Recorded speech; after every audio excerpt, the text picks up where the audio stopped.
നമസ്കാരം നൻപ മറ്റൊരു full load ബ്ലോഗിലേക്ക് നിങ്ങൾക്ക് എല്ലാവർക്കും സ്വാഗതം. ഞാനിപ്പോൾ ട്രിവാൻഡ്രത്താണുള്ളത്. ട്രിവാൻഡ്രത്ത് വന്നിട്ട് 2 ദിവസമായി. അപ്പോൾ ഇന്ന് ട്രിവാൻഡ്രത്തെ ആദ്യത്തെ വീഡിയോ ഷൂട്ട് ചെയ്യാൻ വേണ്ടി ഞാൻ പുറത്തേക്ക് ഇറങ്ങിയിരിക്കുകയാണ്. അപ്പോൾ ഓഫ് കോഴ്സ് ട്രിവാൻഡ്രത്ത് വരുമ്പോൾ നമ്മുടെ സന്തോഷ് സഹചാരി കൂടെ ഉണ്ട്. ഒരുപാട് മിസ് ചെയ്തിട്ടുണ്ടോ? ഒരു സാധ്യതയും കാണുന്നില്ല. അങ്ങനെ നമ്മള് ദുബായിൽ നിന്ന് വന്നിട്ട് എനിക്ക് ഒറ്റ മുട്ടായി പോലും കൊണ്ടുവന്നില്ല. മിഠായി തിരിച്ചു നിന്നിട്ട് തരണം.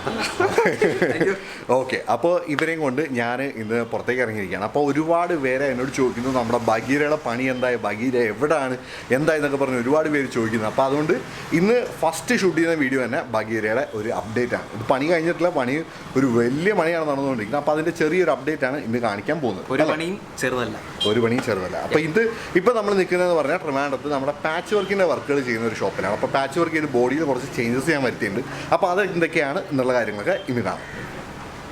നമ്മുടെ ബഗീര അപ്പോൾ പണിക്ക് കയറ്റിയ വീഡിയോ നിങ്ങളെല്ലാവരും കണ്ടിട്ടുണ്ടാവും. ഈ സംഭവം നമ്മൾ കയറ്റിയെന്ന് പറഞ്ഞാൽ തിരുവനന്തപുരത്ത് വിളപ്പിശാല എന്ന് പറഞ്ഞ സ്ഥലത്ത് സന്തോഷേട്ടൻ എന്ന് പറഞ്ഞ മെക്കാനിക്കിൻ്റെ അടുത്താണ് നമ്മൾ വണ്ടി കൊടുത്തിരുന്നത്. അപ്പോൾ പുള്ളിക്കാരൻ വിളിച്ചിട്ട് ഇടുന്നില്ല എന്ന് പറഞ്ഞിട്ട് ഒരുപാട് പേര് കംപ്ലയിൻറ്റ് പറഞ്ഞു. നിങ്ങൾ മാത്രമല്ല, ഞാനും വിളിച്ചിട്ട് കുറച്ച് ആളായിട്ട് കിട്ടണ്ടായില്ല. എന്താ സംഭവം എന്ന് വെച്ചാൽ പുള്ളിക്ക് കുറച്ച് ഹാർട്ട് പ്രോബ്ലംസും കാര്യങ്ങളൊക്കെ ഉള്ള ആളാണ്. അപ്പോൾ ഇടയ്ക്കിടയ്ക്ക് ആശുപത്രി കയറി ഇറങ്ങുന്ന ഒരു പരിപാടിയുണ്ട്.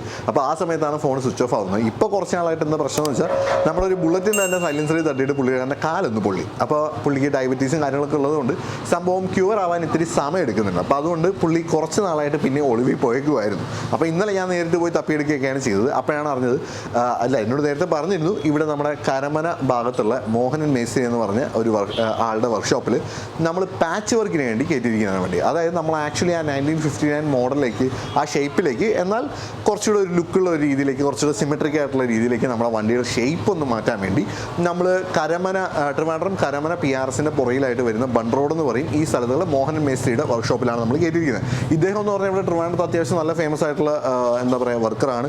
ഇപ്പോൾ നമ്മുടെ പ്രത്യേകിച്ച് നമ്മുടെ ബുള്ളറ്റുകളുടെ പാച്ച് വർക്ക് ചെയ്യുന്നതിന് വളരെ വലിയ എക്സ്പേർട്ട് ആയിട്ടുള്ള ഒരാൾ തന്നെയാണ്. പുള്ളിയെടുത്താണ് നമ്മളിപ്പോൾ വണ്ടി കൊടുത്തിരിക്കുന്നത്. അപ്പോൾ ഇവിടുന്ന് ഇപ്പോൾ ഈ പണി കഴിഞ്ഞ് ഇരിക്കുകയാണ് വണ്ടി ഇവിടെ നിന്ന് എടുത്തിട്ട് നമ്മളിന്ന് സന്തോഷൻ്റെ അവിടേക്കാണ് പോകുന്നത്. സന്തോഷൻ്റെ അവിടേക്ക് പോകുമ്പോഴത്തേനും മിക്കവാറും ഇരുട്ട് ലൈറ്റ് പോകാൻ സാധ്യതയാണെന്ന് തോന്നുന്നു. പക്ഷേ ഇവിടെ എന്തൊക്കെയാണ് നമ്മൾ വർക്ക് ചെയ്തത്, അതിൻ്റെ ഇമ്പോർട്ടൻസ് എന്താണ്, അതിന് എത്ര രൂപ ചിലവായി എന്നുള്ള കാര്യങ്ങളൊക്കെ നമുക്ക് ഇന്ന് ഇവിടുത്തെ വീഡിയോയിൽ കാണാം. അപ്പോൾ നമുക്ക് ഇനി പുള്ളിക്കാരനെ പോയി പരിചയപ്പെട്ട് വണ്ടി ഒന്ന് കാണാം. അപ്പോൾ ഇതാണ് നമ്മുടെ മോഹനൻ മേസ്തിരി. പുള്ളിക്കാരൻ്റെ വർക്ക്ഷോപ്പ് ഇരിക്കുന്നതെന്ന് പറഞ്ഞാൽ നമ്മുടെ ഞാൻ നേരത്തെ പറഞ്ഞ കരമന PRSൻ്റെ പുറകിലുള്ള ബൺ റോഡ് ഏരിയയിലാണ് ഇപ്പോൾ നമ്മുടെ വർക്ക്ഷോപ്പ് ഉള്ളത്. അപ്പോൾ ഇതാണ് നമ്മുടെ ബഗീര. ഇതിപ്പോൾ കണ്ടാൽ മനസ്സിലാവാത്ത കോലത്തിലാണ് ഇരിക്കുന്നത്. അത്യാവശ്യം നല്ല വർക്കുകൾ ഇപ്പോൾ ചെയ്യുന്നുണ്ടല്ലേ? ചെയ്യുന്നുണ്ട്.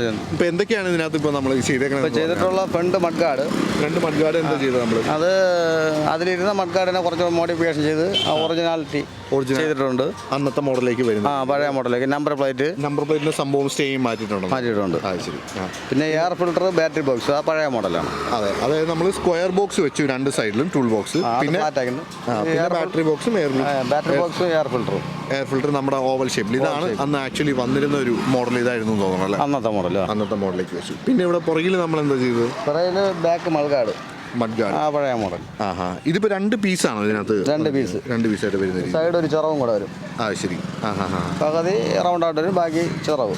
ഓക്കെ. ഇങ്ങനെ വരുള്ളൂ. പിന്നെ ബാക്ക് വാല് റൗണ്ട് ആയിട്ട്. ബാക്ക് ഭാഗം നമ്മൾ റൗണ്ട് ആക്കി ചെയ്തിട്ടുണ്ട്. പിന്നെ നമ്പർ പ്ലേറ്റിന്റെ ബേസ് പ്ലേറ്റ് വന്നിട്ട് ഈ ബേസ് നീളം കൂടി വരും. ഓക്കെ. അതായത് ഇത് നമ്മുടെ പഴയ വിന്റേജ് മോഡൽ ഇങ്ങനെയാണ് വരുന്നത്. അപ്പോൾ ആ രീതിയിലാണ് നമ്മളിപ്പോൾ ചെയ്തത്. പിന്നെ സീറ്റിനൊന്ന് ഹൈറ്റ് കുറച്ചിട്ടുണ്ടോ? സീറ്റ് ഹൈറ്റ് കുറച്ചിട്ടുണ്ട്. ശരി. എന്നുവെച്ചാൽ ഞാൻ ഇപ്പോൾ കണ്ടപ്പോൾ സ്പ്രിങ് കട്ട് ചെയ്ത് അഡ്ജസ്റ്റ് ചെയ്യാണ് ചെയ്തത്. ശരി. അപ്പോൾ ഇതെല്ലാം കൂടെ എത്ര ദിവസത്തെ പണി ഉണ്ടായിരുന്നു സംഭവം? പണി എന്ന് പറയുമ്പോൾ നമുക്കൊരു മാസത്തെ പണി ഉണ്ടായിരുന്നു. ഇപ്പോൾ കൂടെ ലേറ്റായി. അപ്പോൾ നമുക്ക് വർക്ക് കൂടുതലാണ്ട് കുറച്ചുകൂടെ ലേറ്റായി. ശരി. പിന്നെ സന്തോഷമായിട്ടും പിന്നെ കുറച്ച് നാൾ സൈഡായിരുന്നു, പുള്ളി സുഖമില്ലാതായി. ശരി. അങ്ങനെ. അപ്പോൾ ഇത് ഇങ്ങനെയൊക്കെ ഇവിടെ വേറെ എന്തൊക്കെ വർക്കുകളാണ് നമ്മളിപ്പോൾ ചെയ്തുകൊണ്ടിരിക്കുന്നത്? ഇപ്പോൾ ചെയ്തുകൊണ്ടിരിക്കുന്നത് നമ്മൾ ഇടിച്ച വണ്ടിയുടെ ചേസ് നോക്കുന്നുണ്ട്. പിന്നെ ഫോർക്ക് ലെവലിംഗ്, പിന്നെ വികലാക്കാൻ വേണ്ടി ചെയ്യുന്നുണ്ട്. ശരി. അതായത് മറ്റേ സൈഡ് കാർ കയറ്റി പരിപാടി അല്ലേ? ശരി. അപ്പോൾ ഇത്രയും പണികൾ ചെയ്യുന്നതിനിടയിൽ പറയാൻ പറ്റിയ എന്താ ഒരു വെറൈറ്റി പണി എന്തെങ്കിലും? പണിയായിട്ട് ഇപ്പം ഗ്രിൽ ചിക്കൻ ഉണ്ടാക്കുന്ന ഒരു ക്ലാസിക് ബുള്ളറ്റിൽ അതിൻ്റെ ചേസസ് ചെയ്തുകൊണ്ടിരിക്കുകയാണ്. അതായത് സഞ്ചരിക്കുന്ന റെസ്റ്റോറൻ്റ് ആണ്. അതെ. അപ്പോൾ ഈ ബുള്ളറ്റും കൊണ്ടുവന്ന് അതിൽ വെച്ച് തന്നെ ഗ്രിൽ ചിക്കൻ ചെയ്ത് കൊടുക്കണം. അതിപ്പോൾ ചെയ്ത് കഴിഞ്ഞോ എങ്ങനെയാണ്? അതിൻ്റെ അടുപ്പൊന്നും ഞാൻ ചെയ്യുന്നില്ല, നമുക്ക് അതിന് ടൈമില്ല ചെയ്യാൻ വേണ്ടി. അപ്പോൾ ചേസ് ചെയ്ത് വീല് സൈഡ് വീല് കയറ്റി കൊടുക്കുന്നു. അതിനുള്ള അറ്റാച്ച്മെന്റ് കാര്യങ്ങൾ ചെയ്തുകൊണ്ടിരിക്കുന്നു. ശരി. ഇതാണ് നമ്മുടെ ചേട്ടൻ പറഞ്ഞ സഞ്ചരിക്കുന്ന റെസ്റ്റോറൻറ്റ് അല്ലേ? അപ്പോൾ ഇതിനകത്ത് ഗ്രില്ല് ചിക്കൻ കച്ചവടം തുടങ്ങാനാണ് ഇനി പരിപാടി. അപ്പോൾ ഇതിന് വേണ്ടി ഇനി ഇതിന്റെ മുകളിൽ ബോഡി ചെയ്ത് കയറ്റുന്നു. ബോഡിയൊക്കെ ചെയ്തു. ശരി. അപ്പോൾ ഇത് എങ്ങനെയാണ് ഇതിന്റെ ഒരു ചെലവ് ചിലവും കാര്യങ്ങളൊക്കെ വരുന്നത്? ഇതിപ്പോൾ ഈ ചേസസ് ചെയ്ത് വരുമ്പോൾ ഒരു 30 രൂപ ചിലവുണ്ട്. 30 രൂപ ചിലവാണ്. അത് ശരി. അല്ല ഞാൻ വേറെ കാര്യം ചോദിച്ചു, നമ്മുടെ ഈ വികലാംഗർക്ക് വേണ്ടിയിട്ട് സൈഡ് കാർ കയറ്റുന്ന പരിപാടിയില്ല, അതും ചെയ്യാറുണ്ടോ? സൈഡ് കാർ ഇപ്പോൾ ഒരു ബുള്ളറ്റ് ചെയ്ത് കൊടുക്കുന്നു, 2 സൈഡ് വീല് വെച്ച് ചെയ്ത് കൊടുക്കുന്നു. കയ്യിൽ ബ്രാക്ക്, 2 ബ്രാക്കും കയ്യിലാണ്, ഒറ്റ കയ്യിൽ ഗിയർ കയ്യിലാണ്. ശരി ശരി, എല്ലാം ചെയ്ത് കൊടുത്തിട്ടുണ്ട്. ഞാൻ ഇൻസ്റ്റാഗ്രാമിലൊക്കെ ഒരുപാട് ഫോട്ടോസ് കണ്ടിട്ടുണ്ട്. ഈ പറഞ്ഞ ബുള്ളറ്റ് ആഗ്രഹമായിട്ട് മേടിച്ച് സൈഡ് കാർ കയറ്റി ഉപയോഗിക്കുന്ന കുറേ ആൾക്കാരെ കണ്ടിട്ടുണ്ട്. അപ്പോൾ അങ്ങനത്തെവർക്ക് വേണമെങ്കിലും ഇവിടെ നമ്മുടെ പരിപാടി സെറ്റ് ചെയ്ത് കൊടുക്കും. അപ്പോൾ ഇതിനെങ്ങനെ ചിലവ് വരുന്നത്? അത് ബുള്ളറ്റ് ചെയ്തപ്പം 47 രൂപയായി. 47 രൂപയായി സൈഡ് കാർ കയറ്റി ഈ പറഞ്ഞ സെറ്റിങ്ങുകളെല്ലാം ചെയ്ത് അല്ലേ? ഓക്കെ, അത് ശരി. അപ്പോൾ നേരത്തെ പറഞ്ഞ പോലെ ചേട്ടൻ പണി കഴിഞ്ഞ വേറൊരു വണ്ടിയാണ് ഇവിടെ ഇരിക്കുന്നത്. ഇതിപ്പോൾ ഏതാ ഏട്ടൻ മോഡൽ? ഇത് 68 മോഡൽ. ഇതിനകത്ത് ഇപ്പോൾ നമ്മൾ എന്തൊക്കെയാണ് ചെയ്തത്? ഇതിനകത്ത് ഫ്രണ്ട് മൾക്കാട് കയറ്റിട്ടുണ്ട്. ഫ്രണ്ട് മൾക്കാട് ആ ബോക്സ് ടൈപ്പ് നമ്മുടെ നമ്പർ എഴുതാൻ പറ്റുന്ന രീതിയിലുള്ള അതേപോലെ ഒരു ബോക്സ് ടൈപ്പ് ബാക്ക്. ഓക്കെ. അപ്പോൾ ഇത് കയറ്റാന്ന് വെച്ചാൽ ഇത് സ്റ്റേ കറക്റ്റ് ചെയ്ത് അങ്ങനെ ചെയ്യുന്നതാണോ? ഇതിപ്പോ കിട്ടാനില്ല. ഇതിപ്പോ ചെയ്ത് തുടങ്ങിയിട്ടുണ്ട് നമ്മൾ വേറെ. അതിന്റെ അളവും കാര്യമൊക്കെ എടുത്തിട്ടുണ്ട്. ഇനി ചെയ്യാൻ ഇത് കിട്ടാനില്ല. ഇതിപ്പോൾ അന്ന് കിട്ടിയോണ്ട് കയറ്റിയെന്നുള്ളൂ. ഇപ്പം അവിടെ ചെയ്ത് തുടങ്ങും. ഇല്ലെങ്കിൽ ഞങ്ങൾ ഫാബ്രിക്കേറ്റ് ചെയ്ത് ചെയ്യുന്നു. ഓക്കെ. അപ്പോൾ ഇത് പിടിപ്പിക്കാൻ വേണ്ടി അപ്പോൾ ഇത് ഫിറ്റ് ആവാൻ ബുദ്ധിമുട്ടുണ്ടായിരുന്നു അതിനകത്ത്? കുറച്ച് സ്റ്റേ എല്ലാം കറക്റ്റാണ്. എല്ലാം കറക്റ്റ്. പുതിയ വണ്ടിയുടെ സ്റ്റേ ഇലക്ട്രിക് സ്റ്റേ ആണ്. അത് നമ്മൾ ഇതിനെ മാച്ച് ചെയ്തെടുത്താണ്. ഓക്കെ. നീളം കൂട്ടി എടുക്കണം. ശരി. വേറെ എന്താണ് ഇതിനകത്ത് ഇപ്പോൾ ചെയ്തത്? വേറെ എയർ ഫിൽറ്റർ, ബാറ്ററി ബോക്സ്.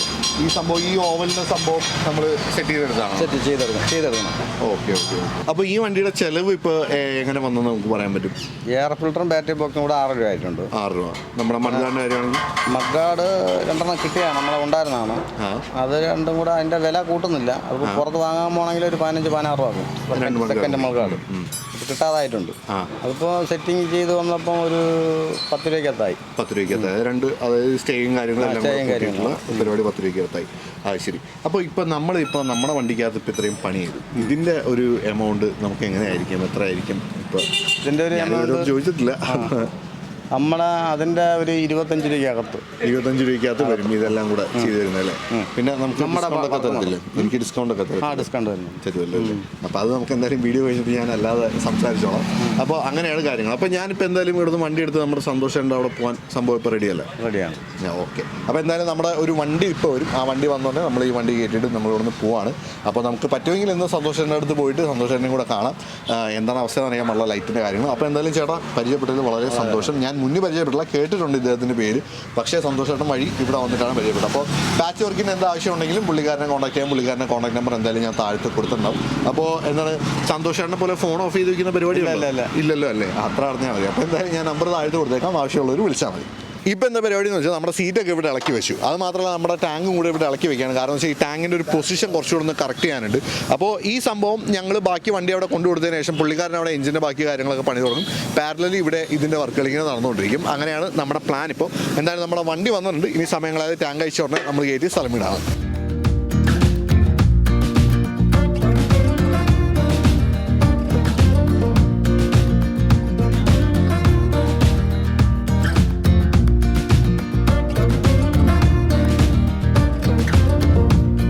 നമ്മളെ പിടികിട്ട പുള്ളിയെ ഇവിടെ പിടികിട്ടിയിരിക്കുകയാണ്. ആശാൻ ഇവിടെ തന്നെ ഉണ്ട്. എവിടെ ആയിരുന്നു ഇത്രയും നാൾ? എന്നെ മലയാളികൾ വിളിക്കും, തമിഴന്മാർ വിളിക്കും, ഹിന്ദിക്കാർ വിളിക്കും. ഈ 3 ഭാഷയുള്ളവർ ഞാൻ കേൾക്കണം. ഞാൻ വിളിച്ചിട്ട് കേട്ടുന്നില്ല, നിങ്ങൾ എവിടെയാണെന്ന് ചോദിച്ചിട്ട് എന്നെ വിളിക്കും. ഞാനിവിടെ കേരളത്തിൽ വന്ന് ഇറങ്ങി അന്ന് തന്നെ എനിക്ക് 5 കോൾ കിട്ടി എൻ്റെ നമ്പറിലേക്ക്. ഇത് സന്തോഷമാണോ എന്ന് ചോദിച്ചിട്ട് എന്നെ വിളിക്കുന്നത്. കാരണം എൻ്റെ നമ്പറും അതിൻ്റെ അടിയിലുള്ളതുകൊണ്ട് നമ്പർ മാറിപ്പോയിട്ട് എന്നെ വിളിക്കുന്നുണ്ട്. അപ്പോൾ വിളി സൗകര്യം എന്താണ്? എത്ര വിളികൾ വന്നു ഏകദേശം? എനിക്കും ഇതുപോലെ ഒരുപാട് കോളുകൾ വരാറുണ്ട്. ഡെയിലി ഒരുപാട് വരാറുണ്ട്. സുഖമില്ലായിരുന്നു, അതാണ് ആരോഗ്യ പ്രശ്നമാണ് മെയിനായിട്ട്.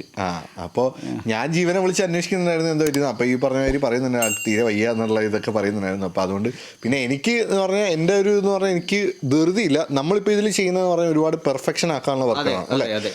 അപ്പോൾ നമുക്ക് എല്ലാ കാര്യവും എനിക്ക് പെർഫെക്റ്റ് ആയിട്ട് കിട്ടുക എന്നുള്ളതാണ് എൻ്റെ ഇപ്പോഴത്തെ ഏറ്റവും ഇമ്പോർട്ടൻ്റ് ആയിട്ടുള്ള കാര്യം. ഒന്നാമത് ഇപ്പോൾ ഈ വണ്ടി ഒരുവിധം കുറേ ആൾക്കാർക്ക് അറിയാം. അത് മാത്രമല്ല ഇപ്പോൾ എനിക്ക് എന്താ പറയുക, നമുക്കൊരു ക്ലിയർ ആയിട്ട് കിട്ടണം എന്നുള്ളൊരു വലിയൊരു ആഗ്രഹം എനിക്കുണ്ടായിരുന്നു. അപ്പോൾ നമുക്ക് നല്ലൊരു മെക്കാനിക്കിനെയും കൂടെ കിട്ടുമ്പോൾ നമുക്ക് എന്തായാലും പെർഫെക്റ്റ് ആയിട്ട് ഇറങ്ങി കിട്ടുക എന്നുള്ളതാണ് എൻ്റെ ഒരു സംഭവം. അപ്പോൾ നമുക്ക് എന്താ പറയുക, സമയം പ്രശ്നമില്ല. പക്ഷേ എന്നാലും ഞാൻ അടുത്ത ഒരു ഏപ്രിൽ മെയ് ആകുമ്പോൾ വരും. അപ്പോഴത്തേനും കിട്ടുമോ?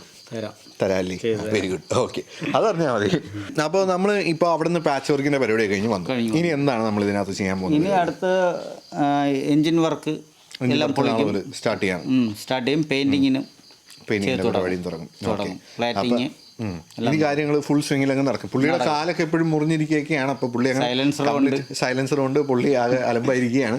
പക്ഷെ എന്നാലും പുള്ളിക്കാരൻ നാളെ മുതൽ തുടങ്ങും. ഓക്കെ, അങ്ങനെ. അപ്പോൾ എന്തായാലും നമ്മുടെ ബഗീരയുടെ അപ്ഡേറ്റ് ചോദിച്ചിട്ട് എനിക്ക് ഇഷ്ടം പോലെ വിളിയും മെസ്സേജുകളാണ് വന്നുകൊണ്ടിരുന്നത്. അപ്പം ബഗീരയുടെ അവസ്ഥ ഇപ്പോൾ ഇതാണ്. സംഭവം വർക്ക് കണ്ടിട്ട് എനിക്ക് നല്ല ഇഷ്ടമായി. നമ്മൾ ഉദ്ദേശിച്ച പോലെ ആ ഒരു പെർഫെക്ഷൻ മഡ് ഗാർഡ്. ഇപ്പോൾ ചിലപ്പോൾ വീഡിയോ കാണുന്നവർക്ക് മനസ്സിലാവില്ല എന്തിനു വേണ്ടിയിട്ട് ഇപ്പോൾ ഈ മഡ് ഗാർഡ് മാറ്റിയെന്നൊക്കെ ചിലവർക്ക് മനസ്സിലാവില്ല. പക്ഷേ സംഭവം എന്ന് പറഞ്ഞാൽ പഴയ വണ്ടികൾ കണ്ട് പരിചയമുള്ളവർക്ക് ആ ഒരു ഫിനിഷിങ്ങിൻ്റെ അല്ലെങ്കിൽ ആ ഒരു ഷേപ്പിൻ്റെ ഒരു പെർഫെക്ഷൻ വരുമ്പോൾ വണ്ടിയുടെ മൊത്തത്തിലുള്ള ലുക്ക് മാറുന്നത് നമുക്ക് പെട്ടെന്ന് മനസ്സിലാവും അല്ലേ? അതെ, അത് എന്താ പറയുക, കുറച്ച് ഈ ഫീൽഡിൽ നിൽക്കുന്നവർക്ക് പെട്ടെന്ന് മനസ്സിലാവും. അപ്പോൾ ഏത് വണ്ടിയെ പറ്റി നല്ലോണം അറിയാവുന്ന ഒരാൾ കണ്ടാലും നമ്മുടെ വണ്ടി ഒരു തരത്തിൽ മോശം പറയാതിരിക്കാനുള്ള പണികളാണ് നമ്മളിപ്പോൾ ചെയ്തുകൊണ്ടിരിക്കുന്നത് അല്ലേ? അപ്പോൾ ആ ഒരു ലെവലിലാണ് നമ്മൾ പണി ചെയ്തുകൊണ്ടിരിക്കുന്നത്. അപ്പോൾ കാര്യങ്ങളൊക്കെ മുന്നോട്ട് പോയിട്ട് ഏറ്റവും അവസാനം ബഗീര നല്ല കുട്ടപ്പനായിട്ട് അടുത്ത എൻ്റെ വരവിൽ ഏപ്രിൽ മെയ് ആകുമ്പോഴത്തേന് നമ്മൾ റെഡിയാക്കി പുറത്തേക്ക് ഇറക്കും അല്ലേ? അങ്ങനെ. ഓക്കെ, ഈ വീഡിയോ ഇഷ്ടപ്പെട്ടാൽ ലൈക്ക് ചെയ്യാനും ഷെയർ ചെയ്യാനും സബ്സ്ക്രൈബ് ചെയ്യാനും മറക്കണ്ട. പുള്ളിക്കാരൻ നമ്പർ പിന്നെയും താഴെ തന്നെ ഉണ്ടാവും. അപ്പോൾ മറ്റൊരു പുള്ളിയോട് വ്ലോഗുമായി ഞങ്ങൾ പിന്നെയും വരാം. Good bye.